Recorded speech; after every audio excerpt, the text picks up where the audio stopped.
वज़ीर-ए-आज़म शहबाज शरीफ से तुर्क वज़ीर ख़ारजा हकान फिदान और वज़ीर दिफा की मुलाकात। भारत से हालिया तनाज़े के दौरान पाकिस्तान की मुस्तक़िल हिमायत पर वज़ीर-ए-आज़म का तुर्क कौम और क़यादत से इज़हार तशक्कुर।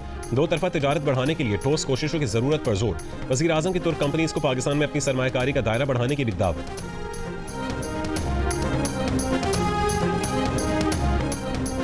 अगर किसी ने पाकिस्तान के एटमी प्रोग्राम के खिलाफ मुहिम जोई की कोशिश की तो ऐसे खौफनाक नतायज होंगे जो शायद दुनिया बर्दाश्त ना कर सके। DGISPR लेफ्टिनेंट जनरल अहमद शरीफ चौधरी ने खबरदार कर दिया। एक इंटरव्यू में कहा है कि पाकिस्तान की जौहरी सलाहियत नाकाबिल तस्खीर है। ये पाकिस्तान की दिफाई सलाहियतों और मौजूदा इलाकाई तवाज़ुन पर एतमाद की अक्कास है। DGISPR ने कहा है कि आलमी दहशतगर्दी के भारतीय नेटवर्क का मास्टरमाइंड अजीत दोवल है। भारत के मज़मूम अज़ाइम पाकिस्तान और बिलखुसूस बलोचिस्तान को गैर मुस्तहकम करने की मुनज़्ज़म साजिश है। भारतीय सियासी क़यादत कई मौक़े पर पाकिस्तान में दहशतगर्दी की पुष्ट पनाही का एतराफ़ भी कर चुकी है। अमरीका और कनाडा समेत कई ममालिक भारतीय रियासती दहशतगर्दी का बता चुके हैं। DGISPR का यह भी कहना था कि फितनल खवारिज का इस्लाम, इंसानियत, पाकिस्तान या पाकिस्तानी रिवायात से कोई ताल्लुक नहीं। इस्लाम में जिहाद या क़त्ताल का इख्तियार सिर्फ रियासत के पास है।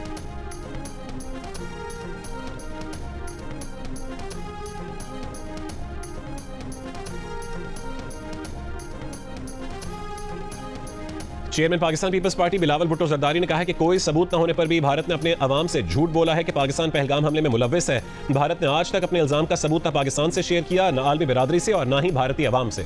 पाकिस्तान FATF के सख्त अमल से गुजरा है। आज FATF दहशतगर्दी के खिलाफ पाकिस्तान की काविशों का मुतरफ है। भारत जामे मुज़ाकरात का हिस्सा बने, मुज़ाकरात की मेज पर बैठे और दहशतगर्दी एजेंडे में शामिल हो। भारतीय मीडिया को इंटरव्यू में बिलावल ने कहा कि पाकिस्तान में भारत की हिमायत से दहशतगर्द हमले हुए हैं। भारतीय फौजी अफसर कुलभूषण यादव बलूचिस्तान से पकड़ा गया। जाफर एक्सप्रेस हमले का बराह रास्त ताल्लुक भारतीय हसास इदारे से है। आज भारत 25 करोड़ पाकिस्तानियों का पानी बंद करना चाहता है। बिलावल भुट्टो ने कहा कि वो नहीं चाहते कि पाकिस्तान और भारत की अगली नस्लें कश्मीर, दहशतगर्दी और पानी पर लड़ती रहें। इंटरव्यू के दौरान भारतीय सहाफी बार बार बिलावल भुट्टो को टोकते रहे, जिस पर बिलावल भुट्टो ने कहा कि अगर जवाब नहीं सुनना तो वो प्रोग्राम छोड़कर चले जाएंगे।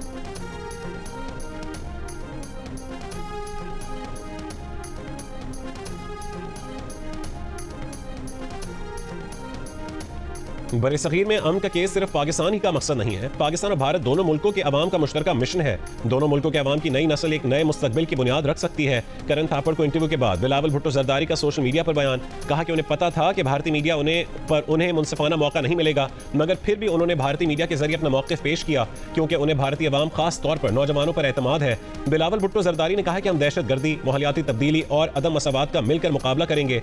हमारा मुस्तकबिल माजी के तनाज़ात नहीं होंगे। हमारे मुस्तकबिल की बुनियाद पुरअमन, बकाए बाहमी ताउन और खुशहाली पर होगी। माली साल 2024-25 में मुल्क की तारीख में सबसे ज्यादा 38 अरब 30 करोड़ डॉलर्स की तरसीलात ज़र मौसूल हुई। स्टेट बैंक के मुताबिक बैरून मुल्क मुकीम पाकिस्तानियों ने माली साल 2023-24 के मुकाबले में 8 अरब डॉलर ज्यादा ज़र मुबादला भेजा, जो तकरीबन 26.5% से ज्यादा है। सबसे ज्यादा तरसीलात ज़र सऊदी अरब से मौसूल हुई। वज़ीर-ए-आज़म शहबाज शरीफ का गुज़िश्ता माली साल में तारीख की बुलंद तरीन तरसीलात ज़र रिकॉर्ड होने पर इज़हार तशक्कुर। कहा कि तरसीलात ज़र में इजाफा बैरून मुल्क पाकिस्तानियों की मुल्की मईशत पर एतमाद का मज़हर है। हालिया मुस्बत मुआशी इशारे हुकूमती पॉलिसियों की सम दुरुस्त होने की अक्कासी करते हैं। हुकूमत मुल्क में मुआशी इस्तेहकाम के बाद मुआशी तरक्की के लिए पुरअज़्म है।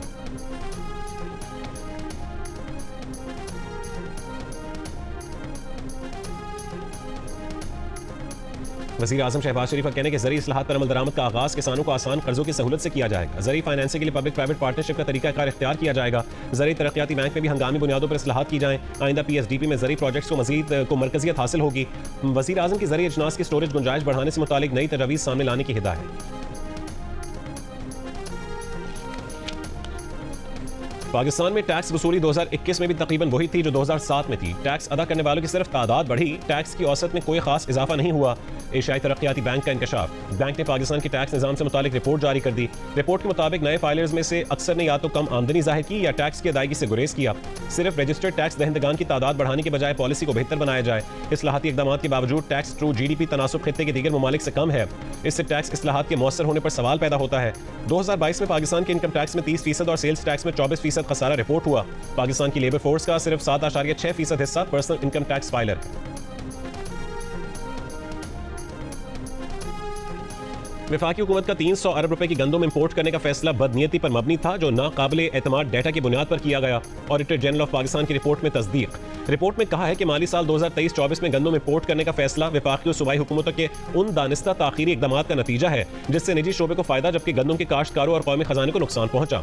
Editor investigation the news Ansar Abbasi की रिपोर्ट के मुताबिक जिस साल गंदम इंपोर्ट की गई उस साल मुल्क की तारीख में गंदम की सबसे ज्यादा पैदावार हुई थी।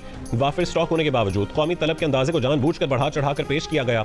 हुकूमत ने मंजूरी 24 लाख मेट्रिक टन इंपोर्ट की दी, इंपोर्ट 35 लाख टन से जायद कर ली। ऑडिटर जनरल की रिपोर्ट बदनाम जमाना गंदम स्कैंडल की संगीनी की सरकारी तौर पर तस्दीक है। पंजाब और सिंध ने कम गंदम जारी करके मसनूई किल्लत और कीमतों में इजाफे के असबाब पैदा किए।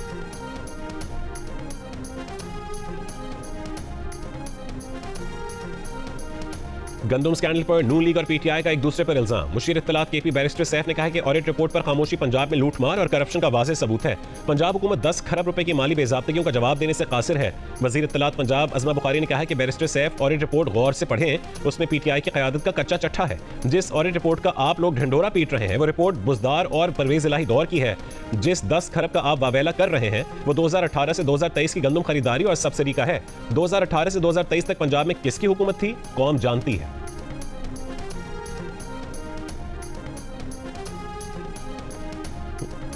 बैंक स्टेटमेंट में जाहिर होने वाला पैसा आमदन का सबूत नहीं, ये सिर्फ लेन देन का रिकॉर्ड है। सुप्रीम कोर्ट ने तय कर दिया। फैसले में लिखा है कि लेन देन का ये रिकॉर्ड सिर्फ तब आमदन करार पाएगा जब उसके आमदन होने के काबिल तस्दीक शवाहिद मौजूद हों। इनकम टैक्स का नोटिस भी सिर्फ काबिल तस्दीक मालूमात पर जारी हो सकता है। सुप्रीम कोर्ट ने कहा है कि अकाउंट में मौजूद रकम को बिला वजह किसी सारिफ की खुफिया आमदनी करार नहीं दिया जा सकता। Chief justice Pakistan justice Yahya Afridi और जस्टिस मोहम्मद शफी सिद्दीकी पर मुश्तमिल 2 रुकनी बेंच का फैसला। पीटीआई रहनुमा जुनैद अकबर खान का कहना है कि बानी पीटीआई की फैमिली एहतजाज की क़यादत करे तो अच्छा होगा, उससे पार्टी के छोटे छोटे मसाइल खत्म हो सकते हैं। जियो न्यूज़ से गुफ्तगू में जुनैद अकबर का कहना था कि पार्टी वर्कर बानी की फैमिली से मोहब्बत करते हैं। ख्वाहिश है कि अलीमा खान अपने भाई के लिए तहरीक चलाएं, हम उनकी क़यादत में आगे बढ़ेंगे। अलीमा खान पर सब अरकान का इत्तफाक है।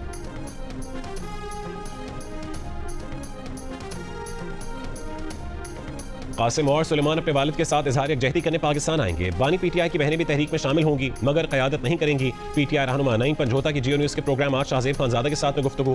कहा कि इस बार एहतजाज का मकाम डी चौक नहीं होगा, तैयारियां जारी हैं। जुमे की शाम कोर कमेटी का इजलास बुलाया है। तहरीक की क़यादत पीटीआई ओहदेदार करेंगे। बानी पीटीआई ने कहा है कि कानून की हुक्मरानी के लिए जो जमातें आना चाहती हैं उनको भी तहरीक में शमूलियत की दावत दें।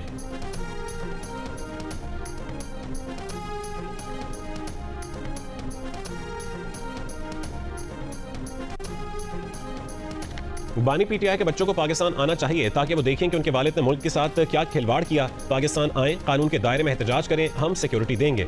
वजीर मुमलिकत दाखिला तलाल चौधरी की मीडिया से गुफ्तगू। साथ ये भी कहा है कि बानी पीटीआई के बेटे पाकिस्तान नहीं आएंगे। अगर लाकानूनियत और बगावत की तो 26 नवंबर से ज्यादा मुरम्मत करेंगे। ये भी कहा कि बानी पीटीआई बार बार एनआरओ मांग रहे हैं, ये बात अली अमीन से पूछ लें।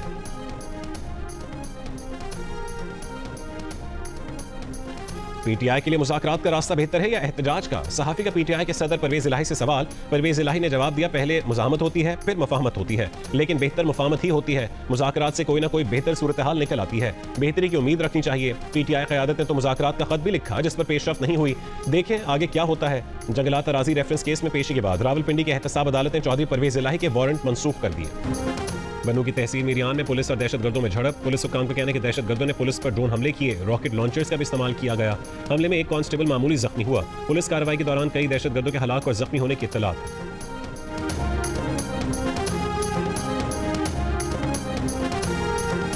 मर्दान के इलाके कोट इस्माइल जई में 2 ग्रुपों में फायरिंग, 4 अफराद जाँ बहक। पुलिस जाए वाक़या पर पहुंच गई। पुलिस का कहना है कि तकरार के बाद दोनों ग्रुपों ने एक दूसरे पर फायरिंग कर दी। मजीद तफ्तीश जारी। सिक्योरिटी खदशात पर कोयटा से पेशावर और कराची की ट्रेनें मनसूख। रेलवे हुक्काम के मुताबिक पेशावर जाने वाली जाफर एक्सप्रेस और कराची जाने वाली बोलान मेल आज रवाना नहीं होगी।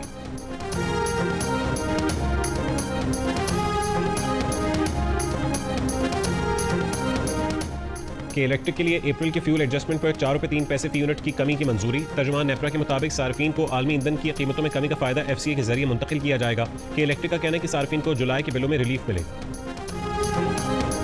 अमरीकी वज़ीर ख़ारजा मार्को रूबियो ने कहा है कि फ्रांसिस्का एल्बनीज़ ने इंटरनेशनल क्रिमिनल कोर्ट को अमरीकी और इसराइली हुक्काम, कंपनियों और बिजनेस एग्जीक्यूटिव्स के खिलाफ कार्रवाई पर उकसाया। फ्रांसिस्का एल्बनीज़ ने कहा था कि गज़ा में फ़लस्तीनियों की नस्लकुशी में बाज़ अमरीकी और इसराइली कंपनियां बराह रास्त मुलव्विस हैं।